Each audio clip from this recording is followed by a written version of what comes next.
A real aplicação do sim, sim, não, não. A proibição da mentira é um dos mandamentos que constam da segunda tábua da lei de Deus, e é ali apresentada na expressão não darás falso testemunho contra o teu próximo, mas é proibida como mentira de forma genérica em outras partes das Escrituras, inclusive no Novo Testamento, onde se afirma que os mentirosos não herdarão o reino de Deus. Nosso Senhor Jesus Cristo diz que o falar do crente deve ser sim, sim, não, não, porque o que passa disso é de procedência do maligno, que é o pai da mentira. Isto tem a ver com a integridade do coração alcançada pelo trabalho de santificação do Espírito Santo, considerada sinceridade e intenção de opinião naquilo que se afirma, em prontidão de um reconhecimento humilde quando convencido de que estava errado, e não apenas isto, mas em plena disposição de reparar o erro cometido. Aqueles que não têm isto em consideração como regra de comportamento de vida, são os que são classificados como os mentirosos que não herdarão o reino de Deus, porque não têm a habitação do Espírito Santo, que os levaria a se conduzirem do modo que é exigido por Deus em sua palavra. Mas sempre deve ser considerado prioritariamente no estudo deste assunto relativo à mentira e à verdade, que do ponto de vista bíblico, o que se tem sempre em realce é a contraposição entre a heresia e a falsidade religiosa e a sã doutrina conforme revelada nas Escrituras. Então, como podemos observar, isto está muito além do simples debate atual sobre fake news, especialmente no uso de redes sociais virtuais. Ora, quem é fiel no pouco também é no muito. Mas quem for infiel no pouco, também o será no muito. De modo que, se alguém é conduzido por um princípio santo, há de dar a devida importância em não classificar as mentiras em pequenas ou grandes, pois evitará tanto uma quanto outra, pois sabe que a continuidade da sua comunhão com Deus depende disso. Assim, tomemos ao Senhor e somente a Ele para ser o grande juiz nosso e dos demais, pois, Satanás, pela astúcia daqueles que induzem ao erro, pode até mesmo criar postulados falsos não apenas com a aparência de verdadeiros, mas levá-los a serem aprovados e aplicados pela sociedade, com vistas à condenação daqueles que sustentam a palavra da verdade. Muitos cristãos foram martirizados e ainda têm sido em várias partes do mundo por afirmarem a verdade divina, conforme registrada na Bíblia. A alegação para sua condenação em tribunais religiosos, como os da Inquisição Romana, era a de que eram hereges que pregavam contra a verdade da Santa Igreja, quando na verdade eram eles próprios os grandes hereges, por afirmarem uma salvação por obras e não por graça e mediante a fé, e que por se estar somente em Cristo alguém pode ser salvo, sem que necessariamente participe de todos os sacramentos da Igreja, que segundo os tais, é quem salva, pela intermediação dos bispos designados como sacerdotes para conduzir as almas ao paraíso. Muitas outras alegações falsas foram e têm sido apresentadas ao longo da existência do cristianismo, apesar de já não se admitir a existência de tribunais puramente religiosos com autoridade para expedir inclusive sentenças de morte para aqueles que são mentirosos por conveniência deles, por serem defensores daquilo que Deus afirma na Bíblia e não das coisas que eles inventam. E assim, como ocorre no âmbito religioso, sucede no meio secular, em que a simples discordância de opinião quanto àquilo que a sociedade sustenta como correto e verdadeiro, ainda que seja uma abominação assim definida pela palavra de Deus, é motivo até para a abertura de processos contra os que são a favor da Bíblia, sob a alegação de serem perturbadores da ordem e da paz social. Ora, quem é o grande insuflador destas coisas, desde o início da criação do mundo, senão o próprio diabo, cujo prazer é o de transtornar a justiça divina, e causar dores, sofrimentos e impedimentos aos que são portadores da palavra de Deus ao mundo, conforme são ordenados pelo Senhor deles a fazê-lo. Agora, o que poucos levam em consideração é que as leis de Deus devem ser anunciadas, proclamadas, e devem ser obedecidas voluntariamente e por amor a Ele. Elas não devem ser impostas por dogmas ou decretos a todos, quer seja por aqueles que se acham investidos de autoridade religiosa ou secular. Não é por força e poder do homem que o Evangelho e a vontade de Deus devem avançar nos corações de pessoas no mundo, mas pelo convencimento feito pelo Espírito Santo, naqueles que Deus conhece com antecedência, por sua onisciência, que receberão a palavra voluntariamente e com mansidão em seus corações, ainda que se encontre alguma resistência pequena ou grande em alguns, quando chamados à conversão. Deus tem se colocado como grande juiz vingador de todo o mal que se fizer na terra. A vingança e a vindicação da justiça lhe pertencem e todos os atos que são praticados estão registrados por ele para devida prestação de contas no dia do juízo final. Nunca foi dado à Igreja qualquer tipo de autoridade secular sobre o modo como cada nação deve ser conduzida, pois as leis de Cristo são para ser aplicadas, com a sua respectiva autoridade e disciplina aqueles que se associam a ele por meio de participação de sua vida, em espírito. A autoridade que cada congregação local exerce se restringe aos seus membros, e segundo a direção do Espírito Santo, fundamentada na verdade revelada nas Escrituras, que foram inspiradas pelo mesmo Espírito. Assim, Não é dado ao crente se achar em discussões e em posicionamentos de defender o que é certo e o que é errado no mundo, agindo por meios de convencimentos de persuasão humana, e não segundo a direção do Espírito Santo.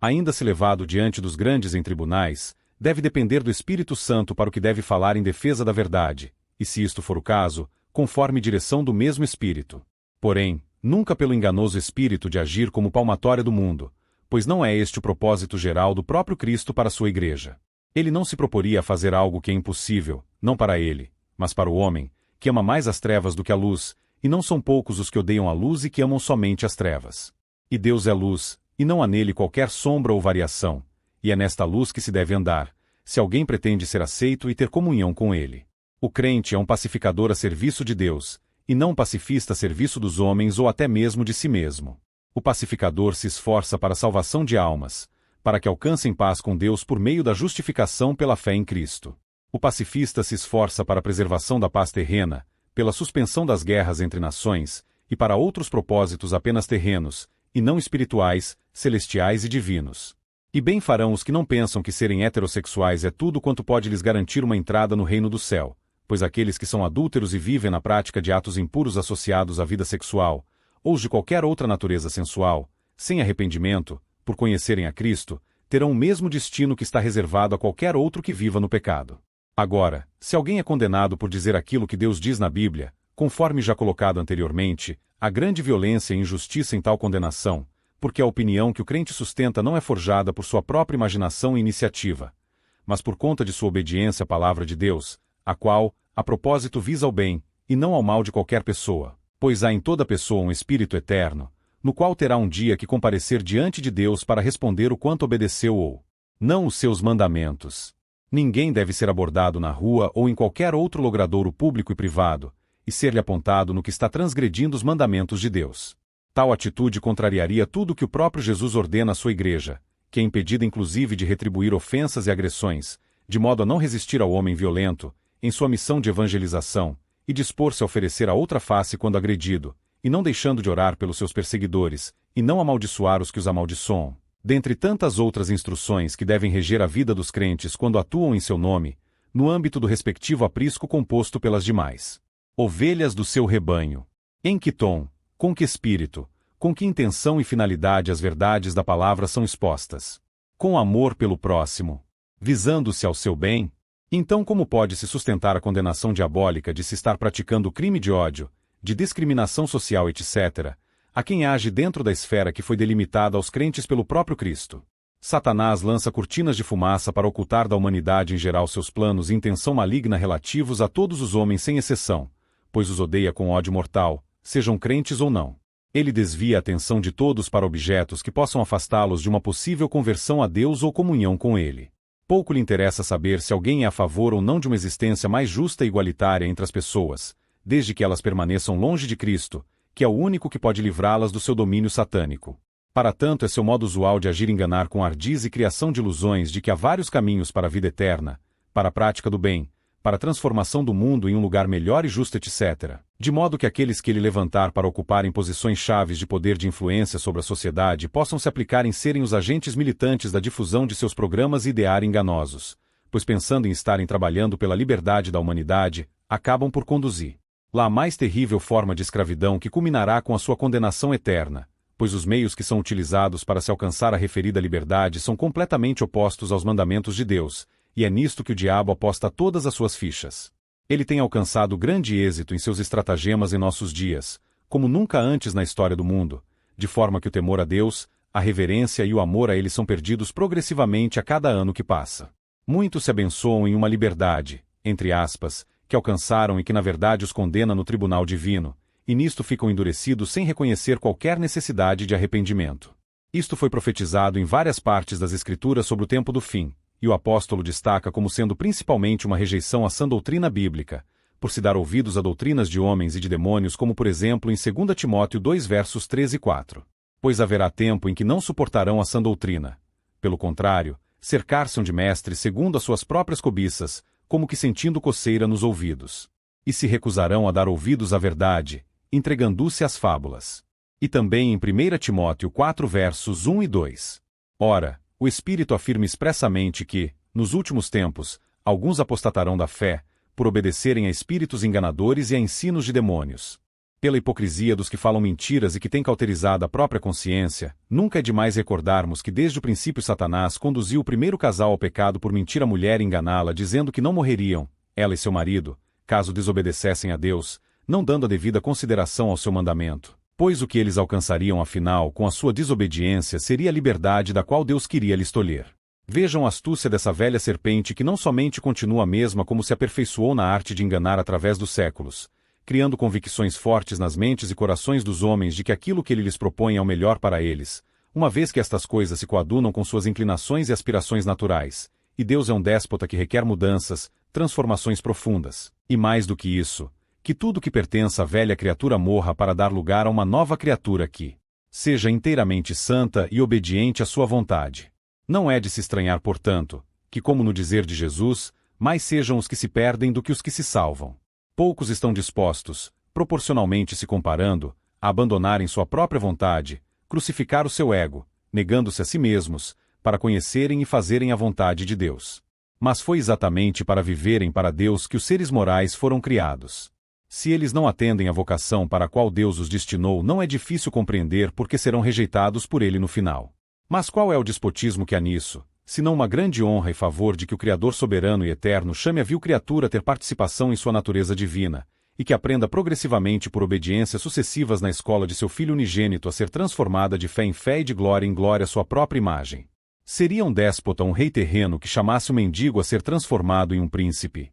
Seria razoável que ele abandonasse os hábitos de mendigo para aprender os que são apropriados a um príncipe? Seria crueldade submetê-lo a duras provas para refinar o seu caráter? Certamente, ao contrário, tudo isto é o resultado de uma infinita bondade da parte de Deus para com os pecadores caídos e escravizados por Satanás. Tirá-los das trevas para a luz de Jesus não é pequena tarefa, mas Deus é completamente misericordioso e longânimo para realizar este trabalho pacientemente até conduzi-los à glória celestial. Agora, se alguém não se dispõe a examinar sem qualquer preconceito o que contém a Bíblia em todos os seus 66 livros, se não se esforça para compreender tudo que se refira à obra de salvação que Jesus realizou em nosso favor, se não pede a Deus reverentemente que tenha misericórdia dele e que lhe abra os olhos do seu entendimento espiritual para que veja a sua face, não é de se admirar que o diabo terá toda facilidade para conduzir esta pessoa a agir até mesmo como uma grande opositora do Evangelho de Jesus Cristo e de todos aqueles que foram alcançados por ele. Inimiga de Deus,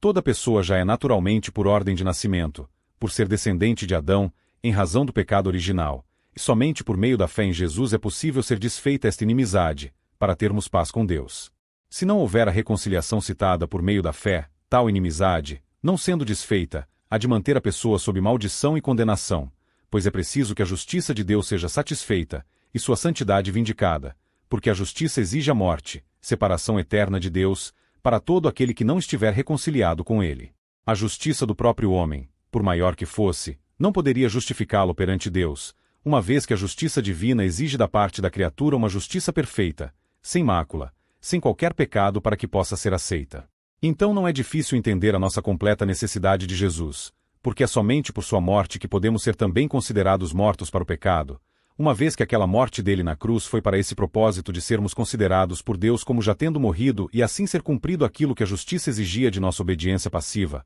ou seja, que passássemos pela morte. E isto Jesus fez por nós quando ficou no nosso lugar para receber o castigo que merecíamos por conta de sermos pecadores, transgressores da lei de Deus. Este é o coração, a mensagem central do Evangelho. E qual é o ódio pela humanidade que há nisto, senão a revelação do grande amor de Deus que alcançou os seus próprios inimigos? Se não pode haver salvação caso os homens não sejam convencidos pelo Espírito Santo quanto à verdade de que são pecadores, e que necessitam confessar seus pecados, se arrependerem e se converterem a Cristo, e isto é feito geralmente pela pregação do Evangelho pelos cristãos, então por que estes devem ser considerados como inimigos da humanidade quando fazem? Certamente, isto só pode ser por obra e inspiração de Satanás, que avançou em muitos seus argumentos falaciosos em nossos dias, muitos mais do que fizera em dias anteriores, pois tem logrado gerar uma grande aversão nas sociedades de todas as nações, inclusive naquelas que se designam como cristãs, contra a pessoa de Deus Pai, de Jesus Cristo,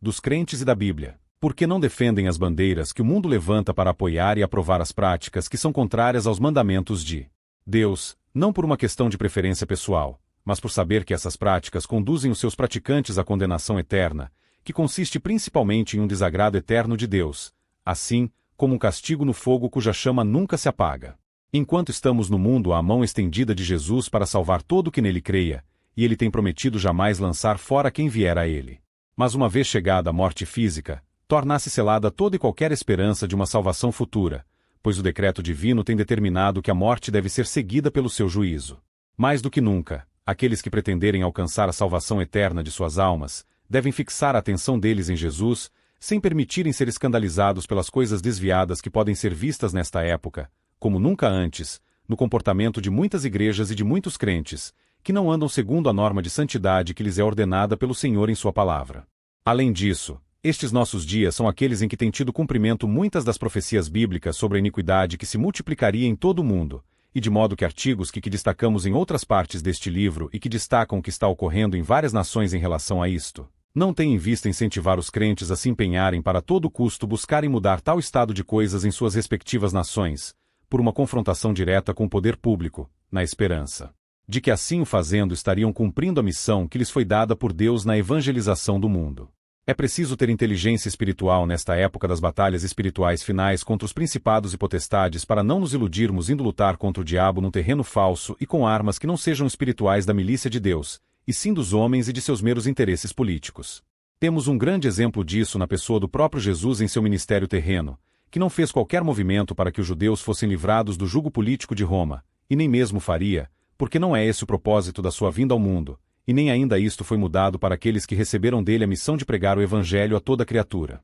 Nunca se ouviu em toda a história da Igreja que algum crente verdadeiramente santo e piedoso se levantou para lutar com as armas da política, ainda que com argumentos sólidos e justos contra a impiedade e a injustiça reinantes entre os governantes e magistrados de suas respectivas nações. Se o fizer, não deve fazê-lo em nome de Cristo ou do Evangelho, mas como cidadão e segundo o que lhe é determinado fazer em razão da posição que ocupe na sociedade civil, entre seus pares, pois o reino de Cristo não é efetivamente deste mundo. Nosso Senhor, quando foi preso para ser crucificado, repreendeu Pedro quando empenhou e usou sua espada para repelir aquela agressão injusta, e lhe disse que caso quisesse pediria ao Pai e legiões de anjos teriam vindo para livrá-lo. Aquela era a hora das trevas agirem para que se cumprisse tudo o que estava escrito. E de igual modo, esta também é a hora das trevas e dos blasfemadores, de modo que se cumpra o que foi profetizado quanto à volta do Senhor para derrotar o reino do Anticristo. O que pretendemos dizer é que estas coisas que estão sucedendo no tempo em que vivemos e que revelam claramente as condições previstas por Jesus e pelos apóstolos quanto à multiplicação da iniquidade e da dominação de espíritos blasfemadores na citada ocasião, são resultado de ter o próprio Deus entregue os homens ímpios a si mesmos, não mais atuando plenamente com as restrições do Espírito Santo, exatamente para que não se levantasse o que agora no mundo, em que tantas daquelas coisas que Deus apresenta como abomináveis para ele em sua palavra, sejam agora não apenas praticadas, mas também aprovadas e ordenadas em várias nações.